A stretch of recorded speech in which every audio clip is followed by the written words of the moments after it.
ಫಳಾಹಾರಕ್ಕೆ ಅಥವಾ ಉಪವಾಸಕ್ಕೆ ಸಾಮಾನ್ಯವಾಗಿ ನಾವು ಅವಲಕ್ಕಿಯನ್ನು ಉಪಯೋಗಿಸ್ತೀವಿ. ಈ ಅವಲಕ್ಕಿಯಿಂದ ಹಲವಾರು ರೀತಿಯ ಖಾದ್ಯಗಳನ್ನು ಮತ್ತು ಹಲವಾರು ರೀತಿಯ ರೆಸಿಪಿಗಳನ್ನು ಮಾಡ್ತೀವಿ. ನಾನಿವತ್ತು ಉಪವಾಸಕ್ಕಾಗಿ ಮಾಡುವಂತಹ 2 ರೀತಿಯ ರುಚಿಕರವಾದಂಥ ಅವಲಕ್ಕಿಗಳ ರೆಸಿಪಿಯೊಂದಿಗೆ ಬಂದಿದ್ದೀನಿ. ಹಾಯ್ ಫ್ರೆಂಡ್ಸ್, ಎಲ್ಲರಿಗೂ ನಮಸ್ಕಾರ. ವೆಲ್ಕಮ್ ಟು ಸಂತೃಪ್ತಿ ಕಿಚನ್. ನಾನಿವತ್ತು ದಿಢೀರಾಗಿ ತುಂಬ ಬೇಗ ಮಾಡುವಂತಹ 2 ಅವಲಕ್ಕಿಗಳೊಂದಿಗೆ ಬಂದಿದ್ದೀನಿ. ಒಂದು ಸೌತೆಕಾಯಿ ಮೊಸರು ಅವಲಕ್ಕಿ, ಮತ್ತೊಂದು ಕಲಸಿದ ಮಸಾಲೆ ಅವಲಕ್ಕಿ. ಈ ಸೌತೆಕಾಯಿ ಮೊಸರು ಅವಲಕ್ಕಿಯನ್ನು ಮೊದಲಿಗೆ ಮಾಡೋಣ. ಇದಕ್ಕೆ ನಾನು ಒಂದು 2 ಕಪ್ನಷ್ಟು ಅವಲಕ್ಕಿ, ಗಟ್ಟಿ ಅವಲಕ್ಕಿಯನ್ನು ಚೆನ್ನಾಗಿ ತೊಳೆದು ನೀರನ್ನೆಲ್ಲ ಬಸಿದು ಒಂದು 10 ರಿಂದ 15 ನಿಮಿಷ ನೆನೆಸಿ ಇಟ್ಕೊಳ್ತೀನಿ. ಇಲ್ಲಿ ಅವಲಕ್ಕಿ ಚೆನ್ನಾಗಿ ನೆನಿಬೇಕು, ನೆಂದರೆ ಚೆನ್ನಾಗಾಗತ್ತೆ. ಹಾಗಾಗಿ ಚೆನ್ನಾಗಿ ನೆಂದಿರುವಂತಹ ಅವಲಕ್ಕಿಗೆ ಗಟ್ಟಿಯಾಗಿರುವಂತಹ ಸಿಹಿಯಾದಂತಹ ಮೊಸರನ್ನು ಹಾಕ್ತಾಯಿದ್ದೀನಿ. ಮೊಸರು ಹುಳಿಯಾಗಿರಬಾರ್ದು, ಸಿಹಿಯಾಗಿದ್ದರೆ ಚೆನ್ನಾಗಿರುತ್ತೆ. ಹಾಗಾಗಿ ಮತ್ತು ಒಂದು ಅರ್ಧ ಕಪ್ನಷ್ಟು ಹಾಲನ್ನು ಹಾಕ್ತಾಯಿದ್ದೀನಿ. ಏನೇ ಅಂದರೂ ಮೊಸರನ್ನು ಹಾಕಿದಾಗ ಸ್ವಲ್ಪ ಹಾಲನ್ನು ಹಾಕಿದರೆ ತುಂಬ ರುಚಿಯಾಗಿರುತ್ತೆ. ಹಾಗಾಗಿ ನೋಡಿ, ಇದು ಅವಲಕ್ಕಿ ಬೇಗ ಹೀರ್ಕೊಳ್ಳುತ್ತೆ, ಮೊಸರನ್ನು ಗಟ್ಟಿಯಾಗಿಬಿಡತ್ತೆ. ಹಾಗಾಗಿ ಸ್ವಲ್ಪ ತೆಳುವಾಗಿಯೇ ಇರಲಿ. ರುಚಿಗೆ ತಕ್ಕಷ್ಟು ಉಪ್ಪನ್ನು ಹಾಕ್ತಾಯಿದ್ದೀನಿ. ಇದಕ್ಕೆ ಸಣ್ಣದಾಗಿ ಕಟ್ ಮಾಡಿರುವಂತಹ ಎಳೆ ಸೌತೆಕಾಯಿಯನ್ನು ಹಾಕ್ಕೊಳ್ಳಿ, ಆವಾಗ ತುಂಬ ರುಚಿಯಾಗಿರುತ್ತೆ.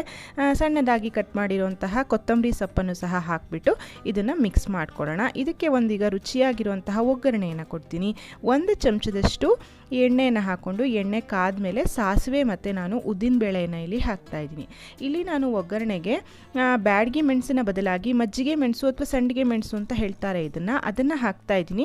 ನಿಮ್ಮ ಹತ್ರ ಇದ್ದರೆ ಹಾಕಿ, ಇಲ್ಲ ಅಂತಂದರೆ ನೀವು ಒಣಮೆಣಸನ್ನು ಸಹ ಕಟ್ ಮಾಡಿ ಹಾಕ್ಕೊಳ್ಬೋದು. ಸ್ವಲ್ಪ ಇಂಗನ್ನು ಸಹ ಹಾಕಿ ಚೆನ್ನಾಗಿರುತ್ತೆ. ಹಾಕಿಬಿಟ್ಟು ಒಗ್ಗರಣೆ ಚೆನ್ನಾಗಿ ಸಿಡಿದ ಮೇಲೆ ನಾವೀಗ ಮೊಸರು ಅವಲಕ್ಕಿಗೆ ಇದನ್ನು ಒಗ್ಗರಣೆಯನ್ನು ಮಿಕ್ಸ್ ಮಾಡಬೇಕು. ತುಂಬ ರುಚಿಯಾಗಿರುತ್ತೆ ಫ್ರೆಂಡ್ಸ್. ಇದು ದಿಢೀರಾಗಿ ಮಾಡುವಂಥದ್ದು, ದೇಹಕ್ಕೂ ಸಹ ತುಂಬ ತಂಪು. ಉಪವಾಸದಲ್ಲಿ ಇದ್ದಾಗ ನಮಗೆ ತಿಂದರೆ ತುಂಬ ರಿಲೀಫ್ ಅಂತ ಅನಿಸುತ್ತೆ.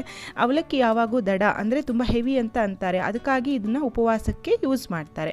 ರುಚಿಯಾಗಿರುವಂತಹ ಮೊಸರು ಅವಲಕ್ಕಿ ತಯಾರಾಯಿತು. ಈಗ ನಾನು ಪೇಪರ್ ಅವಲಕ್ಕಿಯನ್ನು ಯೂಸ್ ಮಾಡಿ ಮಸಾಲೆ ಅವಲಕ್ಕಿ, ಕಲಸಿದ ಅವಲಕ್ಕಿಯನ್ನು ಮಾಡ್ತಾಯಿದ್ದೀನಿ. ಕರಾವಳಿ ಭಾಗದ ಒಂದು ವಿಶೇಷವಾದಂತಹ ಅಡಿಗೆ, ತುಂಬ ರುಚಿಯಾಗಿರುತ್ತೆ, ಬೇಗ ಆಗುತ್ತೆ. ಮೊದಲಿಗೆ ಇದಕ್ಕೆ ಒಗ್ಗರಣೆಯನ್ನು ಮಾಡ್ಕೊಳ್ಳೋಣ. 2 ಚಮಚದಷ್ಟು ಎಣ್ಣೆಯನ್ನು ಒಂದು ಕಡಾಯಿನಲ್ಲಿ ನಾನು ಬಿಸಿ ಮಾಡೋಕ್ಕೆ ಇಟ್ಕೊಂಡು ಇದಕ್ಕೆ ಸಾಸಿವೆಯನ್ನು ಹಾಕ್ತಾಯಿದ್ದೀನಿ. ಹಾಗೆ ಉದ್ದಿನಬೇಳೆಯನ್ನು ಹಾಕ್ತಾಯಿದ್ದೀನಿ.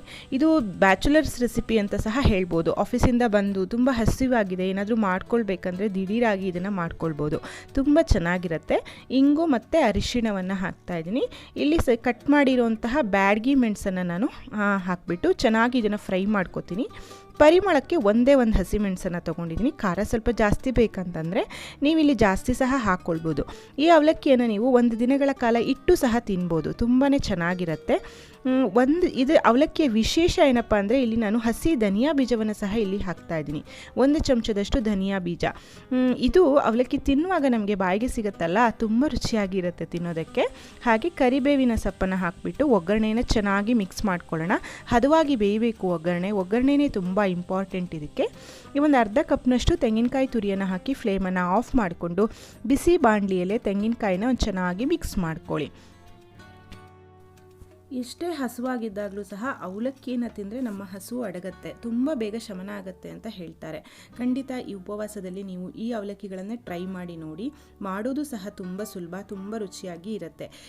ಈ ಒಗ್ಗರಣೆಗೆ ನಾನು ಒಂದು ಅರ್ಧ ಚಮಚದಷ್ಟು ಉಪ್ಪನ್ನು ಮತ್ತು ಸಕ್ಕರೆಯನ್ನು ಹಾಕ್ತಾಯಿದ್ದೀನಿ. ಸಕ್ಕರೆ ಹಾಕಿದ್ರೆ ತುಂಬ ಚೆನ್ನಾಗಿರುತ್ತೆ. ಇನ್ನೂ ಸ್ವಲ್ಪ ಸಿಹಿ ಬೇಕು ಅಂತಂದರೆ ನೀವು ಇಲ್ಲಿ ಇನ್ನೊಂದು ಸ್ವಲ್ಪ ಸಕ್ಕರೆಯನ್ನು ಹಾಕ್ಕೊಳ್ಬೋದು. ಈಗ ಒಗ್ಗರಣೆಯನ್ನು ಸ್ವಲ್ಪ ತಣ್ಣಗಾದ್ಮೇಲೆ ಕೈಯಲ್ಲಿ ಚೆನ್ನಾಗಿ ಈ ರೀತಿ ನಾನು ಮಿಕ್ಸ್ ಮಾಡ್ಕೊಳ್ತಾ ಇದ್ದೀನಿ. ಒಣಮೆಣಸು, ಕರಿಬೇವಿನ ಸೊಪ್ಪು ಎಲ್ಲ ಚೆನ್ನಾಗಿ ಪೌಡರ್ ಆಗಬೇಕು. ಈ ರೀತಿ ಮಾಡ್ಕೊಳ್ಳೋದ್ರಿಂದ ಅವಲಕ್ಕಿಯಲ್ಲಿ ಉಪ್ಪು, ಖಾರ ಮತ್ತು ಸಿಹಿ 3 ಚೆನ್ನಾಗಿ ಹಿಡ್ಕೊಳ್ಳುತ್ತೆ ಅಂತ ಒಂದ್ಸಲ ಇದನ್ನು ಈ ರೀತಿ ಕೈಯಲ್ಲಿ ಮಾಡಿಕೊಂಡು ಆಮೇಲೆ ಪೇಪರ್ ಅವಲಕ್ಕಿಯನ್ನು ತಗೊಂಡು ಚೆನ್ನಾಗಿ ಇದನ್ನು ಮಿಕ್ಸ್ ಮಾಡ್ಕೊಳ್ಳೋಣ. ಇದಕ್ಕೆ ನೀರೆಲ್ಲ ಸೇರಿಸುವಂಥ ಅಗತ್ಯ ಇಲ್ಲ. ಇದೇ ಒಗ್ಗರಣೆಯಲ್ಲೇ ಮೆತ್ತಗಾಗತ್ತೆ. ಇದು ತುಂಬ ಚೆನ್ನಾಗಿರುತ್ತೆ. ಇದ್ರ ಒಟ್ಟಿಗೆ ಸಹ ನೀವು ಮೊಸರನ್ನು ಹಾಕ್ಕೊಂಡು ತಿನ್ಬೋದು, ತುಂಬ ಚೆನ್ನಾಗಿರುತ್ತೆ. ಈಗ ಚೆನ್ನಾಗಿ ಇದನ್ನು ನಾನು ಮಿಕ್ಸ್ ಮಾಡ್ತಾ ಇದ್ದೀನಿ. ನೋಡಿ, ರುಚಿಯಾಗಿರುವಂತಹ ಕಲಸಿದ ಮಸಾಲೆ ಅವಲಕ್ಕಿ ಸಹ ತಯಾರಾಯಿತು. ನಾನಿವತ್ತು ಉಪವಾಸಕ್ಕಾಗಿ ಮಾಡುವಂತಹ 2 ರೀತಿಯ ಅವಲಕ್ಕಿ ರೆಸಿಪಿಗಳನ್ನು ತೋರಿಸಿದ್ದೀನಿ. ಸೌತೆಕಾಯಿಯ ಮೊಸರು ಅವಲಕ್ಕಿ ಮತ್ತು ಕಲಸಿದ ಮಸಾಲೆ ಅವಲಕ್ಕಿ.